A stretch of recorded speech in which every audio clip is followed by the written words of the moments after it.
Thunder Bay's knowledge-based economy continues to grow. Remember years ago, that was the goal that politicians set, that Thunder Bay would change. We're now starting to reap the benefits of that.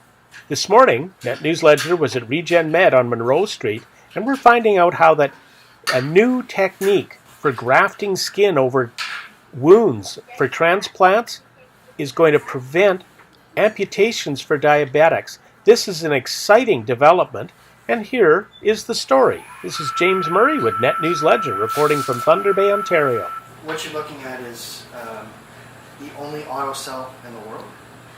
It is designed to remove cellular matter from human dermis, human skin. And when a skin is decellularized, it becomes an acellular dermal matrix. And the magic behind that is that it can adhere, it creates a scaffold that can adhere to a transplant recipient's tissue without rejection. David, you've got an exciting announcement for Thunder Bay. What do our readers and viewers need to know?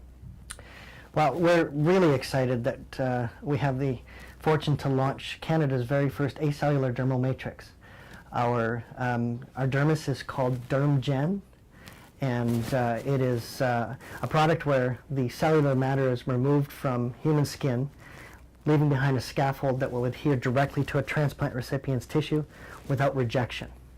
And while there are a handful of companies in the world that make this today, there's none in Canada. And unfortunately, those products are cost prohibitive for most hospitals and clinicians in Canada.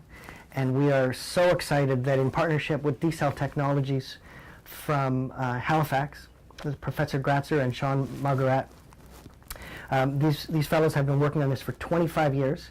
And because of their patented process, and knowing that they are the first in the world to automate the process to decellularize skin, it's going to allow us to manufacture skin at a cost that's much lower than what is the norm.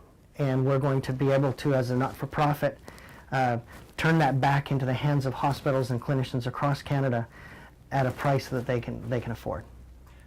Now, for someone with diabetes who's facing an amputation, what will this mean for a patient?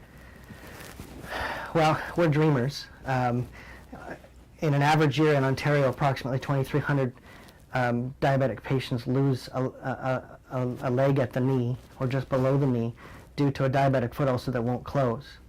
And those are staggering numbers. And with the early clinical studies that we've done, we've had tremendous success in closing diabetic foot ulcers that would not close using Canada's current standard of care. So we are dreaming of having a significant impact in terms of lowering the number of amputations at the knee due to diabetic foot ulcers. Years ago, we had a lot of talk in Thunder Bay about the knowledge-based economy, and we're shifting our economy into these new areas like medicine and law. How does it feel to be at the forefront of that?